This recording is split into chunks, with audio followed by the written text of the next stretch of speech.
Bonjour à tous, bienvenue à l'édition 2020 de la Fête de la Science. Une édition un petit peu particulière organisée par l'AFM Téléthon. Je m'appelle Emmanuelle Dubarry, je suis déléguée à la coordination de l'émission Téléthon et je suis la modératrice de cet apéro au labo. Je vous propose, alors je devais le dire en fin d'intervention, mais je vais couper les micros si vous n'y voyez pas d'inconvénient. Le temps des interventions. Voilà. Pour pas entendre les bruits d'arrière-plan. Hop. Et en même temps, je fais rentrer. Désactiver les micros. Je les réactiverai. Christelle, tu me diras quand je réouvrirai. Donc, je vais vous dire quelques mots sur l'AFM Téléthon, qui est l'organisatrice de cette opération par visioconférence, cette fête de la science assez inhabituelle, première dans ce format-là. Donc nous avons organisé depuis le 5 octobre et jusqu'au 10 octobre plusieurs sessions d'information ouvertes à tous pour vous permettre d'échanger avec nos experts sur différentes thématiques. Donc cette conférence est organisée par l'AFM Téléthon que vous connaissez peut-être tous, probablement tous, qui est donc une association de malades et de parents de malades, dont le combat vise à trouver des médicaments innovants pour les malades et à aider les personnes atteintes de maladies non musculaires, qui sont des pathologies rares, évolutives et lourdement invalidantes, à vivre le mieux possible avec leur maladie dans l'attente des traitements. Donc l'association l'AFM Téléthon développe une stratégie d'intérêt général et finance la recherche, des recherches sur de nombreuses pathologies. Alors évidemment, les maladies du muscle, les maladies non musculaires, mais aussi les maladies du foie, de la peau, des déficits immunitaires.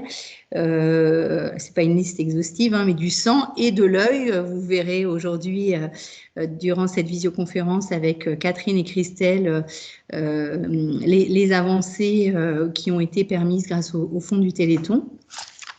Donc ça, tout cela, c'est grâce à vous. Certainement que certains d'entre vous sont des organisateurs d'animation Téléthon, peut-être même des malades, des donateurs. C'est grâce à vous tous que ces victoires contre la maladie ont pu être réalisées.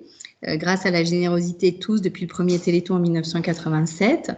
Le contexte sanitaire particulier cette année nous a obligés à cette formule. Voilà, Catherine nous rejoint, c'est parfait. Nous a obligés à cette formule un peu inédite qui permet finalement de vous proposer un plus grand nombre de sujets. Donc ce soir, notre apéro au labo va durer 1 heure, une demi-heure de présentation par nos deux experts scientifiques et médicaux. Il s'agit de Catherine Vignal, qui est donc ophtalmologue, investigatrice principale de l'essai NOHN, neuropathie optique de Leber, au centre hospitalier des 15-20, et Christelle Monville, chercheuse, qui est aussi professeure à l'Université d'Evry, en thérapie cellulaire des maladies de la vision à ISTEM, qui est donc un laboratoire financé par le Téléthon. Donc, on va vous proposer une présentation d'environ 30 minutes.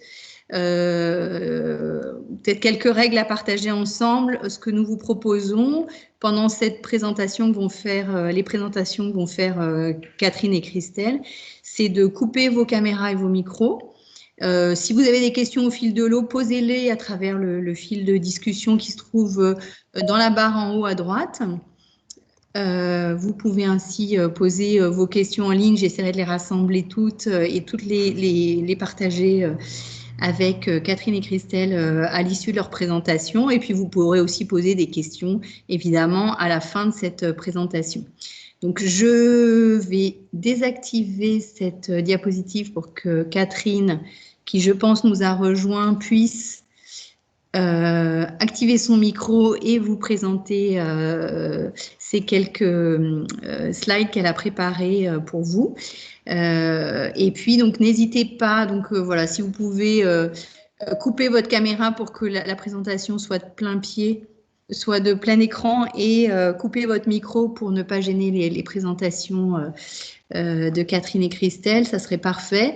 Et puis ensuite, on vous laissera évidemment un temps de parole pour poser toutes vos questions. Merci beaucoup et à tout à l'heure. Bonjour à tous. Merci. Je ne sais pas si on m'entend bien. Est-ce que le son est bon? Oui. Est-ce que le son est bon? Très bien. Parfait. Donc, je vais démarrer. Donc, moi, je m'appelle Catherine Vignal. Je travaille donc au 15-20 et à la Fondation Rothschild. Et je suis donc investigatrice principale de l'essai de thérapie génique sur les neuropathies optiques héréditaires de Leber. Donc, diapositive suivante, puisque je pense que ce n'est pas là. Et donc, diapo suivante.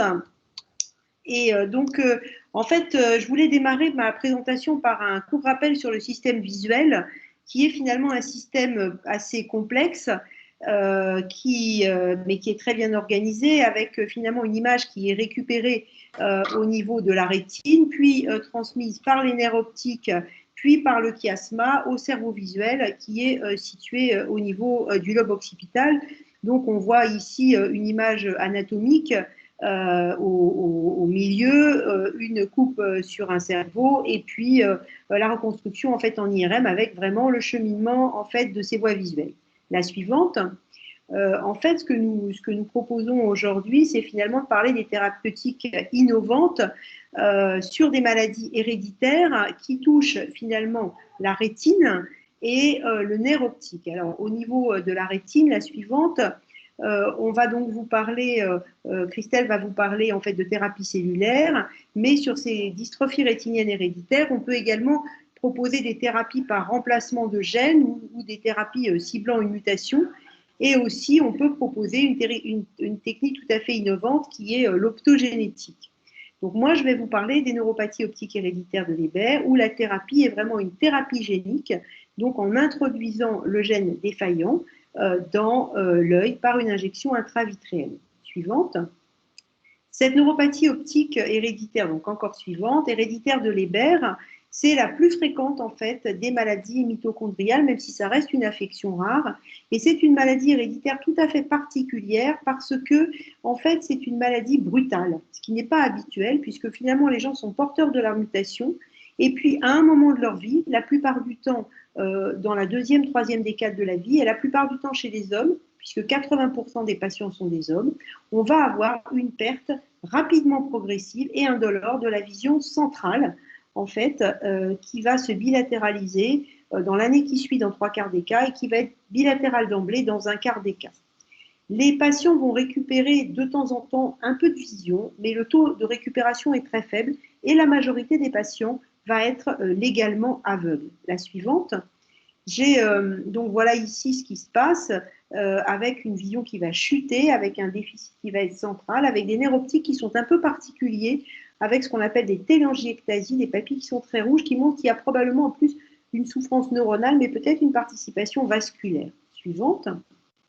Et on va se retrouver, donc vous voyez ce qui se passe en fait chez ces patients, et donc il faut imaginer que ça va se produire en fait sur 1 mois, 2 mois, mais de toute façon moins d'1 an, et qu'ils vont rester malvoyants au centre. Donc toutes les tâches centrales qui sont de nos jours extrêmement importantes vont devenir impossibles avec une conservation du champ visuel périphérique. La suivante.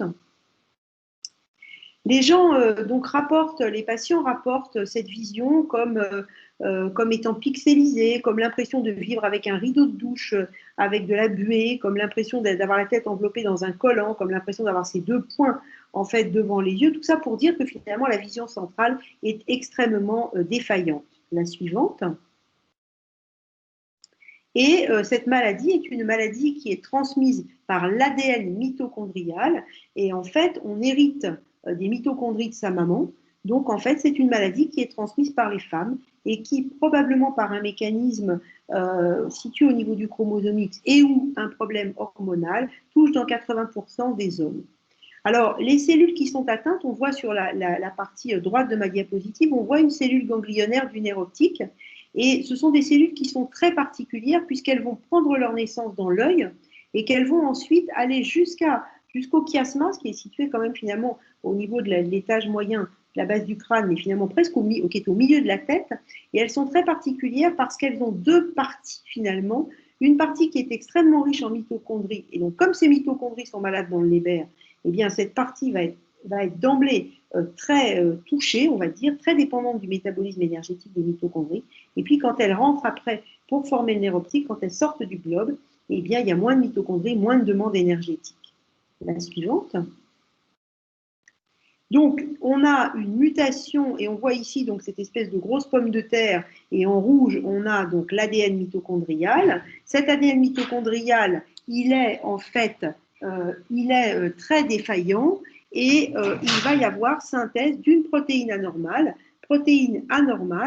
qui va en fait du coup atteindre la chaîne respiratoire mitochondriale avec finalement une perte de la production d'énergie par les cellules ganglionnaires, une perte de la production d'ATP et une augmentation de radicaux libres qui sont toxiques en fait, et donc les cellules ganglionnaires vont mourir finalement avec une susceptibilité tout à fait particulière pour les cellules dont les fibres sont de petit calibre, qui sont finalement plus vulnérables, et il se trouve que ces fibres de petit calibre, elles codent pour la vision centrale.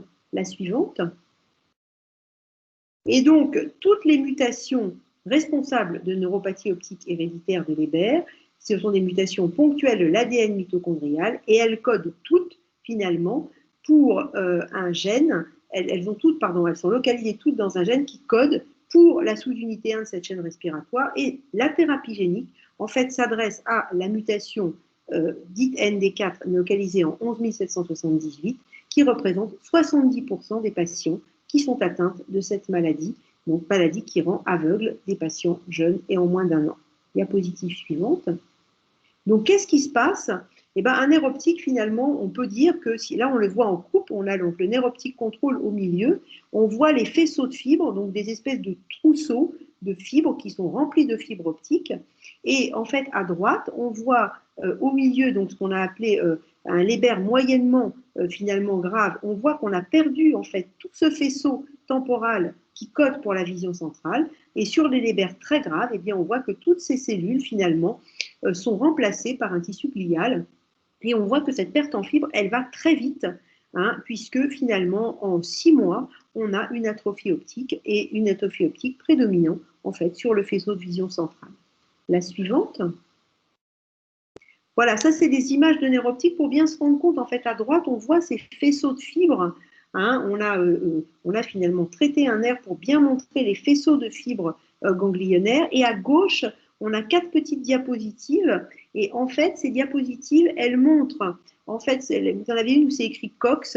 Et en fait, ça, c'est la richesse finalement en mitochondries. Donc, on voit que les mitochondries sont très nombreuses à la partie antérieure du nerf optique. Et à l'inverse, les diapositives du bas, ce qu'on voit en vert là, c'est la richesse en myéline, c'est-à-dire que c'est la partie du nerf optique qui finalement quitte le globe oculaire pour former, en fait, le cellules ganglionières qui quitte le globe oculaire pour former le nerf optique. Et là, elles sont protégées finalement par la myéline, elles sont moins demandeuses en énergie et il y a moins de mitochondries. La suivante.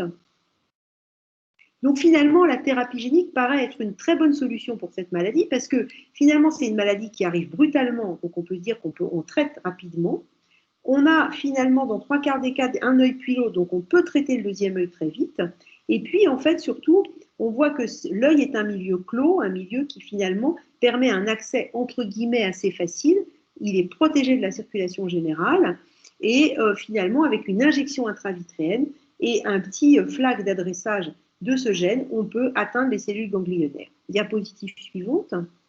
Et donc, ce qui est proposé en thérapie génique, finalement, c'est d'envelopper la version saine nucléaire du gène ND4 dans un vecteur viral et on met de part et d'autre finalement de ce gène ND4 une séquence de ciblage mitochondrial en fait de façon à ce que, et ça a été montré expérimentalement chez la souris en fait dans une souris qui portait la mutation, eh bien on a ce gène qui va pouvoir atteindre en fait la cellule ganglionnaire. Donc on injecte, c'est une injection intravitréenne qui n'est pas très différente de ce qu'on fait en fait pour des gens qui sont traités de dégénérescence maculaire liée à l'âge. On injecte donc dans le vitré, et en fait, dans le vitré, on va avoir le complexe donc de l'adénovirus associé de sérotype 2 et du gène avec sa petite séquence d'adressage mitochondrial qui va aller transfecter le noyau de la cellule ganglionnaire. Ensuite, on va avoir une transcription en ARN messager, et puis finalement, à cause de cette petite séquence d'adressage mitochondrial et de la petite séquence 3' UTR qui est placée, on va avoir ce gène qui va aller s'associer en fait aux polysomes qui sont à la surface de la mitochondrie, et on va avoir en fait une synthèse de la protéine ND4 qui va rentrer dans la mitochondrie et qui va restaurer la chaîne respiratoire. Diapositive suivante. Et donc ça, c'est un petit peu pour vous montrer que finalement, du laboratoire à l'autorisation de mise sur le marché, et bien finalement, il se passe beaucoup de choses, puisque finalement, les premières publications datent de 2008 avec une preuve de concept chez l'animal, qu'ensuite, 2008-2011, donc, ensuite, on a validé cela sur des fibroblastes de patients atteints de neuropathie optique héréditaire de Leber. On a recherché chez des primates des signes de toxicité du produit, et les premières études ont eu lieu chez l'homme, donc les études de phase 1-2, études de toxicité, en fait, en 2014, Clino 1, et puis dès 2015-2016, parce qu'on avait démontré finalement une bonne tolérance, parce qu'on avait défini la dose en fait qui permettait le traitement, ont démarré des études de phase 3, donc des études d'efficacité. Donc vous voyez que du laboratoire finalement, de la preuve de concept par Madame Coral Debrinsky à l'INSERM jusqu'aux études de phase 1, il s'est passé pas mal de temps. Et en fait, nous sommes maintenant en 2020 avec finalement les premiers résultats de ces études de phase 3 qu'on a appelées Rescue et Reverse, qui avaient démarré en 2015, la finalisation du registre de Reality, du registre de patients pour essayer d'avoir une histoire naturelle la plus propre possible de la maladie. On n'a pas encore les résultats de Reflect, et on est maintenant au niveau d'une ATU nominative en France depuis le début de l'année. La suivante. Donc, je vais aller très rapidement, mais ces études de phase 3, elles ont concerné des patients, en fait, donc ça était multi-pays, c'est-à-dire qu'il y a eu des patients européens et des patients américains traités. Il y a eu 37 patients traités atteints de la maladie entre 6 mois et 1 an, et 39 patients traités avec une ancienneté inférieure à 6 mois, et on a traité un seul œil et on a regardé ce qui se passait. Diapositive suivante. Et en fait, ce qui se passe, eh bien, chez les patients, on voit sur la diapositive de la partie reverse, donc la partie un petit peu orangée de la diapositive, on voit que quand on prend des patients qui ont déjà des acuités visuelles très basses, on a une augmentation, une majoration de l'acuité visuelle, curieusement de l'œil traité et de l'œil non traité, avec une différence d'acuité qui est de 15 lettres pour l'œil traité et 13 lettres pour l'œil non traité.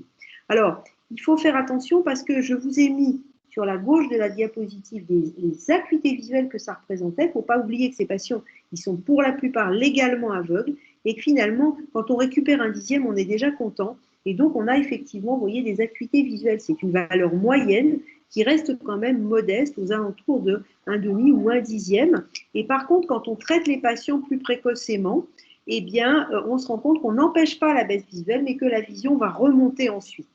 Donc, des résultats qui sont à la fois prometteurs et à la fois quand même qu'il faut pondérer parce qu'on n'a pas non plus une récupération visuelle complète. Diapositive suivante. Mais lorsque l'on compare, alors encore la suivante, lorsque l'on compare en fait à l'évolution naturelle de la maladie, eh bien on voit qu'on est quand même mieux que ce qui se passe en fait si on laisse la maladie évoluer pour elle-même, par elle-même. Et donc, diapositive suivante, finalement ce que l'on essaye de faire, c'est d'améliorer finalement la vision. On s'est interrogé beaucoup, et là on revient au laboratoire, on s'est interrogé beaucoup sur le fait que finalement les deux yeux récupéraient. Qu'est-ce que ça veut dire? Et donc récemment, cette étude a été soumise et a été acceptée pour publication. Récemment, on a en fait réalisé des injections chez le singe de GS10 marqué. Donc on a injecté un œil chez 3 animaux et on avait un animal contrôle et on a regardé ce qui se passait. Et en fait, contre toute attente, parce que vraiment c'était quelque chose auquel on ne s'attendait pas, eh bien, on a vu que finalement, il y avait du produit qui passait, en fait, et donc là, on a le côté injecté en bleu, on a les animaux injectés, le côté injecté pardon, en bleu et le côté controlatéral en vert. Et en fait, on se rend compte que finalement, eh bien, il passe du produit dans le nerf optique controlatéral, dans le chiasma, dans le noyau géniculé controlatéral. Donc, il y a effectivement, ça explique probablement ces résultats bilatéraux auxquels finalement on ne s'attendait pas. La suivante. Donc, voilà ce que je voulais présenter, à la fois pour marquer finalement que du laboratoire à l'étude clinique, il se passe finalement beaucoup de temps, que le chemin est long, qu'on revient au laboratoire, comme là par exemple, pour essayer d'expliquer des résultats qu'on ne comprenait pas tout à fait, et que cette thérapie génique, en fait, elle est quand même porteuse d'espoir, même si finalement, elle améliore un peu, il y a une tendance à l'amélioration, mais elle ne permet pas complètement de restaurer la vision, elle éclaircit un petit peu ce scotome central qui est si gênant pour nos patients. Voilà, et je répondrai à vos questions, je pense à la fin du deuxième exposé, si vous en avez. Merci Catherine. On va enchaîner effectivement avec la présentation de Christelle, comme ça peut-être ça répondra aussi à certaines questions et puis on prendra toutes les questions après la présentation de Christelle. Mais si vous avez des choses, des interrogations qui vous viennent en cours de présentation, n'hésitez pas à les formuler dans le fil de la conversation et on relaiera tout ça après l'intervention de Christelle. À toi Christelle. Bonjour à tous, le temps que je charge ma présentation qui est un peu longue, je vais mettre ma caméra, voilà, hop, et je vais aller chercher, voilà, hop. Est-ce que vous voyez mon diaporama? Oui. Très bien. D'accord. Donc, bonjour à tous. Donc, moi, je vais faire un petit peu la suite de ce que vous a présenté effectivement Catherine. Et moi, je vais vous présenter plutôt donc la partie thérapie cellulaire, c'est-à-dire que lorsque l'on ne peut plus finalement soigner les cellules parce qu'elles ne sont plus présentes, on va les remplacer en fabriquant des nouvelles cellules en laboratoire. Et pour ça, on va utiliser des cellules qui sont extrêmement intéressantes, qui sont les cellules souches. Et puis, je vais vous parler de la rétine. Alors, la rétine, c'est la partie donc photosensible de notre œil. Donc, Catherine en a déjà un petit peu parlé. Et donc, quand tout va bien, la lumière va rentrer ici dans la rétine, va venir taper sur des cellules un petit peu particulières qui sont les cônes et les bâtonnets, les photorécepteurs, et ces photorécepteurs vont transformer cette lumière en signaux électriques qui va ensuite repartir dans l'autre sens, être utilisé par ces cellules ganglionnaires qui forment le nerf optique et qui vont envoyer ces signaux électriques au cerveau qui va en faire une image. Alors je schématise un petit peu, mais c'est un petit peu comme ça que ça se passe. Et puis vous avez d'autres cellules qui sont représentées en jaune ici, qui sont des cellules de soutien de ces cônes et de ces bâtonnets, de ces photorécepteurs. J'ai l'habitude de les appeler les babysitters des photorécepteurs parce que ils font tout un tas de fonctions absolument indispensables pour que ces photorécepteurs fonctionnent normalement. Ils vont leur apporter à manger, ils vont leur éliminer les déchets, ils vont absorber le trop-plein de lumière. Ce sont des cellules qui sont pigmentées, donc ils vont absorber le trop-plein de lumière pour que cette lumière n'endommage pas les photorécepteurs. Bref, ce sont des cellules qui sont indispensables au bon fonctionnement de notre rétine.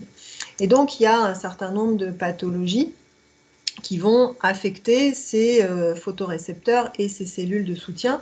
Alors, la première grande famille de ces pathologies, c'est ce qu'on appelle les rétinites pigmentaires. C'est une famille de maladies qui touche à peu près 40 000 patients en France. Ce sont des maladies génétiques, des maladies monogéniques.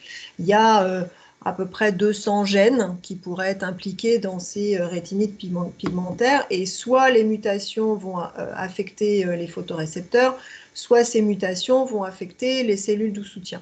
Alors, quand ces mutations affectent les photorécepteurs, ça représente à peu près 95% de ces rétinites pigmentaires, eh bien, les photorécepteurs vont dysfonctionner et éventuellement, ils vont finir par disparaître, par mourir.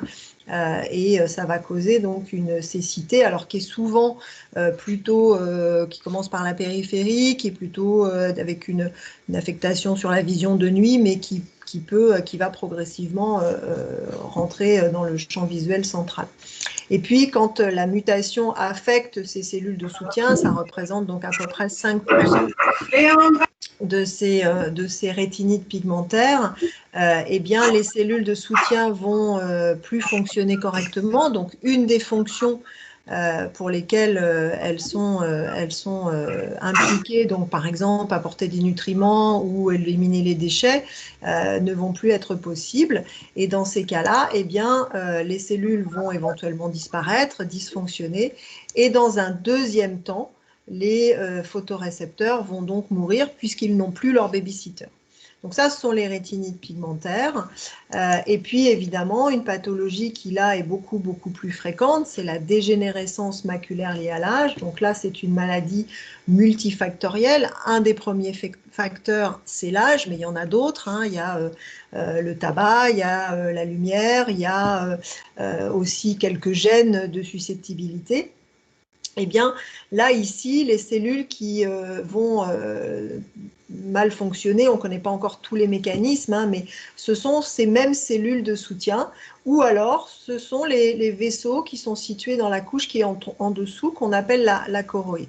Alors, il existe donc deux formes en fait de DMLA.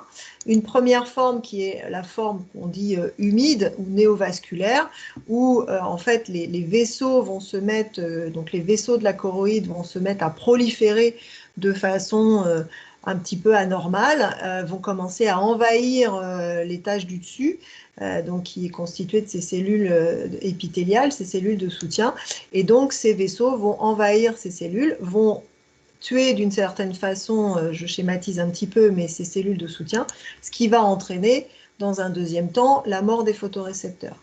Et puis dans une autre forme de dégénérescence maculaire liée à l'âge, qui est ce qu'on dit la forme sèche ou atrophique, à ce moment-là, ce sont directement ces cellules épithéliales, ces cellules de soutien qui sont atteintes et qui vont dégénérer. En fait, elles sont plus capables, il y a des dépôts de lipides ou des déchets qui vont venir s'accumuler, qui vont du coup un petit peu les asphyxier, qui vont faire que ces cellules vont être éliminées, et ensuite, de la même façon, elles sont éliminées, et de la même façon, dans un deuxième temps, les photorécepteurs sont éliminés. Alors, pour ces formes de DMLA, pour la forme humide, il existe des traitements pour l'instant qui sont des injections de molécules qui vont limiter la prolifération des vaisseaux.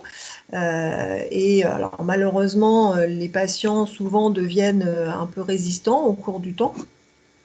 Mais pour la forme sèche, il n'existe pas de traitement. Donc, vous avez bien compris que dans ces maladies, une des causes communes, c'était la disparition de ces cellules donc, de soutien. Et donc, l'idée qu'on a eue, c'est effectivement de pouvoir voir comment on pouvait protéger, alors soit ces cellules de soutien, soit les photorécepteurs. Alors, Catherine vous a déjà parlé d'un certain nombre de possibilités thérapeutiques. Elle vous a parlé de la thérapie génique. Il existe un médicament de thérapie génique qui existe pour une forme de rétinite pigmentaire.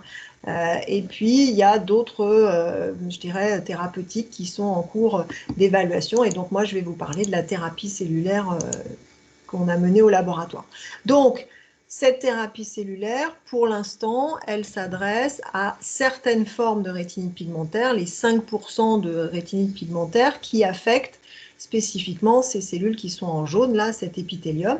Et donc, l'idée, c'est d'essayer d'intervenir au moment où tous les photorécepteurs n'ont pas encore disparu, puisque on veut protéger, on veut arrêter la mort de ces photorécepteurs. Alors, qu'est-ce qu'on a fait pour pouvoir faire ça? Pour pouvoir faire une thérapie cellulaire, il faut un petit peu deux éléments. Il faut beaucoup de cellules. Hein. Nous, on cherche à remplacer des milliers de cellules dans la rétine. Donc, il faut pouvoir fabriquer beaucoup de cellules. Et puis, il faut pouvoir fabriquer des cellules de l'œil, et spécifiquement ces cellules épithéliales.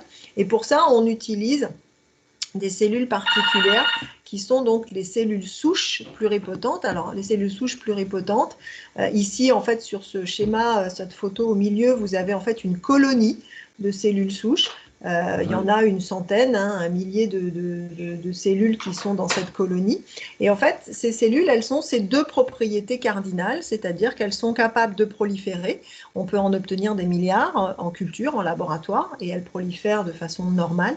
Et puis, quand on leur donne les bons signaux, eh bien, elles vont se transformer dans tous les types cellulaires de l'organisme. C'est pour ça qu'on les appelle pluripotentes. Elles ont plusieurs potentiels. Et nous, on va vouloir fabriquer des cellules de l'œil. Donc voilà un petit peu rapidement ce qu'on fait. Alors vous voyez qu'on transforme ces cellules souches en cellules épithéliales. Vous voyez que ces cellules épithéliales, elles sont pigmentées. Hein, il y en a des plus ou moins foncées, plus ou moins marron. Et puis elles sont toutes accrochées comme ça les unes aux autres. Hein. Elles forment ce qu'on appelle un nid d'abeilles. Elles sont particulièrement jolies. Et en fait, le processus de différenciation va prendre à peu près 2 mois en laboratoire. Et ensuite, on va pouvoir congeler ces cellules, faire une banque pour pouvoir ensuite les utiliser en laboratoire. Alors, on ne travaille pas tout seul, hein, on travaille, Catherine l'a dit, on travaille avec l'Institut de la Vision, on travaille avec l'hôpital des 15-20, avec l'hôpital Saint-Louis, un laboratoire en Écosse, et puis évidemment, tout ça est soutenu par l'AFM Téléthon. Alors, ensuite, vous avez vu sur mon schéma, ces cellules, elles ne sont pas organisées n'importe comment, hein, elles forment un feuillet, elles forment un épithélium. Donc, pour pouvoir former cet épithélium, on va utiliser une membrane biologique sur laquelle on va mettre nos cellules, et ces cellules vont s'aligner comme ça, hein, elles vont reformer hein, leur feuillet et bien s'accrocher comme ça les unes aux autres. Vous avez une image en haut à gauche de ce patch, hein, je vais parler d'un petit patch parce que c'est vraiment ce à quoi ça ressemble en culture, dans un milieu de culture. Et puis vous voyez que ces cellules sont bien pigmentées, elles se positionnent sur l'image au milieu, en bas au milieu, c'est une image en microscopie électronique et on voit que les cellules sont parfaitement alignées, parfaitement accrochées sur cette membrane biologique.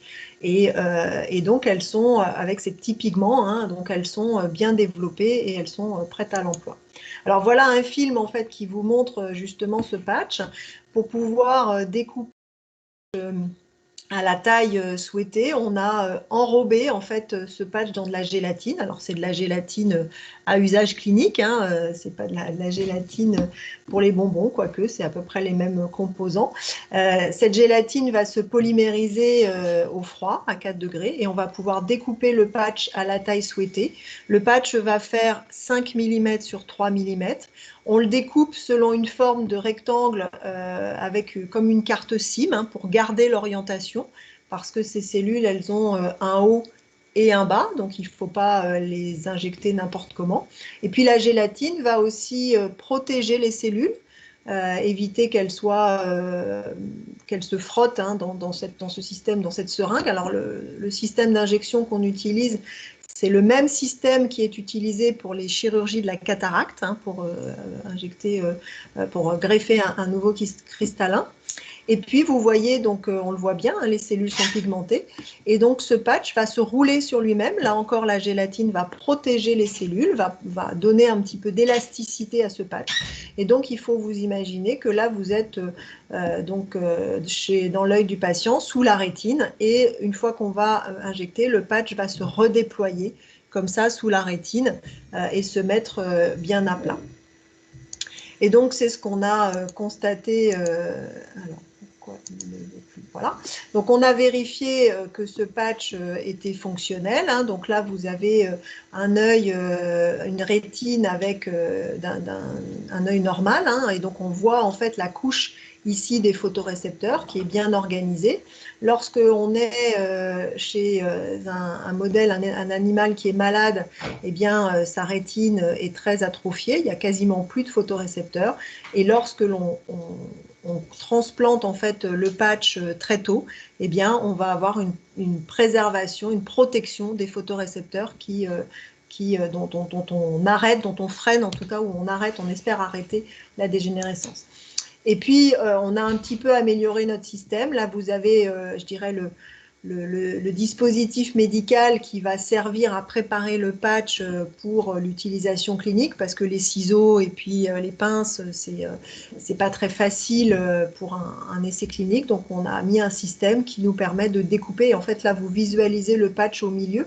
À droite, vous avez le puits de culture avec le patch qui a été découpé, 5 mm sur 3 mm, et vous voyez très bien la forme de carte SIM avec le patch qui est resté dans le milieu du puits. Et voilà le patch, une fois qu'il est implanté dans un œil. Donc là, on agrandit la région centrale de l'œil. Sur la droite, la tache lumineuse, c'est le démarrage du nerf optique. Et donc, vous voyez bien ce patch qui est bien à plat, dont on voit bien la forme de carte SIM. Et on a bien vérifié qu'il était bien positionné, qu'il ne bougeait pas au cours du temps et qu'il n'endommageait pas plus la rétine, évidemment, que sans l'intervention. Donc, tous ces travaux qui sont là aussi résumés rapidement sur cette diapositive, c'est-à-dire la mise au point du protocole de différenciation, d'obtention du produit, toutes les études que l'on doit faire chez l'animal pour vérifier la sécurité, pour vérifier la fonctionnalité du patch et toute l'écriture du dossier. Ça nous a pris une petite dizaine d'années. Et donc, on a eu l'autorisation d'essais cliniques au début de l'année 2019 et on a commencé donc cet essai clinique l'année dernière en septembre 2019. Donc c'est un essai de clinique dont on dit qu'il est de phase 1-2 pour le traitement donc, de certaines formes de rétinite pigmentaire. Vous avez les mutations qui sont inscrites ici. Et en fait, on a 2 cohortes de patients. C'est un essai qui est mené à l'hôpital des 15-20 par le docteur Stéphane Bertin. Et 2 patients, donc 2 patients qui ont été injectés, qui ont une acuité visuelle qui est très faible, hein, puisque l'idée c'est d'abord de voir que le patient n'est pas toxique, qu'il est bien toléré, qu'il y a une innocuité de ce patch. Et puis on a une deuxième cohorte de patients avec 10 patients. Ça redémarre là, on espère transplanter le patient fin octobre avec une acuité visuelle qui est meilleure. Et donc, les objectifs, hein, c'est vraiment d'abord d'évaluer la sécurité, la tolérance du patch, et puis ensuite d'évaluer une efficacité du patch dont on espère qu'elle va être là. Donc voilà, j'en ai fini ma présentation. Donc, c'est à vous maintenant les questions, si on peut y répondre. Et puis voilà, merci de votre attention et je peux répondre aux questions que vous avez. Alors, Christelle, merci beaucoup à toutes les deux pour cette présentation passionnante. Aude avait levé la main. Aude, est-ce que vous voulez, on n'est pas très nombreux, vous pouvez intervenir en direct si vous voulez, poser votre question. Il faut remettre votre micro. Je ne sais pas si Aude m'entend. Est-ce que le micro est toujours activé? Ah, peut-être qu'elle a dû partir. Je ne la vois plus dans la liste des invités. Est-ce qu'il y a d'autres, est-ce qu'il y a des questions?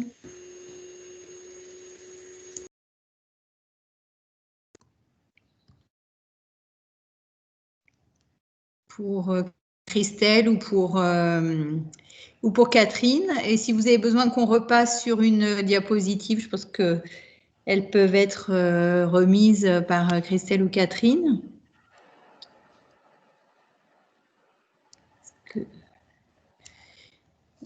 Des questions?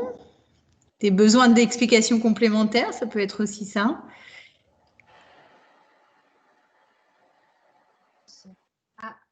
Pas de questions, c'était très clair. Ah si, alors Monique, alors attendez, j'ai une invitée, Isabelle. Une question de Monique. Monique, voulez-vous réactiver votre micro? Voilà, il est activé. Posez votre question. Oui, bonjour, vous m'entendez? Oui, tout à fait. D'accord. Alors mon époux a une rétinite pigmentaire. Je voulais bien la confirmation que c'est transmis par la femme. C'est bien ça? Alors, je vais peut-être Je vais peut-être laisser Catherine répondre, qui est clinicienne, mais ça va dépendre en fait du type de mutation. Ah, En fait, il y a beaucoup de mutations différentes. Et en fait, on parle souvent de la rétinite pigmentaire. En fait, ce sont les rétinites pigmentaires. C'est vraiment une famille de maladies. Et il y a presque, alors il y a une soixantaine de gènes vraiment connus comme arrivant dans ces rétinites pigmentaires, mais il y a plus de 200 gènes potentiels. Et ça va vraiment dépendre du gène, parce que ça dépend sur quel chromosome il est porté. Donc il y a effectivement des rétinites pigmentaires qui sont liées à l'X, mais pas toutes. ah bon, d'accord. Bon, alors, Marie, vous poser des questions également. Je peux vous s'il poser plaît. une question? Oui. Si, oui. Vous m'entendez? Voilà, c'est donc moi qui suis atteint de la rétinite pigmentaire. Je voulais savoir comment est-ce qu'on pouvait éventuellement rentrer dans l'essai. Alors, c'est auprès des médecins, puisque, encore une fois, c'est les médecins qui vont déterminer si… alors, vous avez… Bon, j'ai peut-être pas eu le temps de trop rentrer dans les détails, mais là, en fait, l'essai va concerner que quelques patients qui sont atteints de quelques mutations spécifiques. Hein, ce n'est pas toutes les rétinites pigmentaires, malheureusement. Pour l'instant, on n'y est pas encore. Donc, c'est quelques mutations. Donc déjà, ça passe par savoir si effectivement vous avez ou pas la mutation qui peut être, on dit éligible, hein, c'est-à-dire qui vous permettrait de rentrer dans cet essai. Donc ça, c'est la première chose. Et ensuite, c'est les médecins qui vont déterminer effectivement les critères visuels, selon l'examen visuel, s'il y a une possibilité. Donc là, l'essai est mené à l'hôpital des 15-20 à Paris. Et ça, c'est vraiment les médecins qui décident. Oui, parce qu'en fait, on lui avait proposé de participer à deux essais déjà, mais à chaque fois. D'implant rétinien. Oui, là, c'était bien. D'accord. Donc oui, si je veux éventuellement rentrer, il faut que je m'adresse aux 15-20. Voilà. C'est eux qui vous diront si c'est possible ou si c'est pas possible. D'accord. Parfait. Non, mais merci. Y a-t-il d'autres questions? Il y a une question Monique, par le chat. est-ce que vous avez d'autres questions ou vous avez juste pas rebaissé la main peut-être? Alors Marie-France, on va juste vérifier, Monique, si ça ne vous gêne pas de couper votre micro. On va d'abord prendre la question de Marie-France. Oui, bonsoir. Donc, j'aurais voulu avoir plus de précision au niveau du gain. Ça s'adresse plutôt à Catherine Vignal. Sur les résultats, parce que les patients demandent des précisions, à savoir on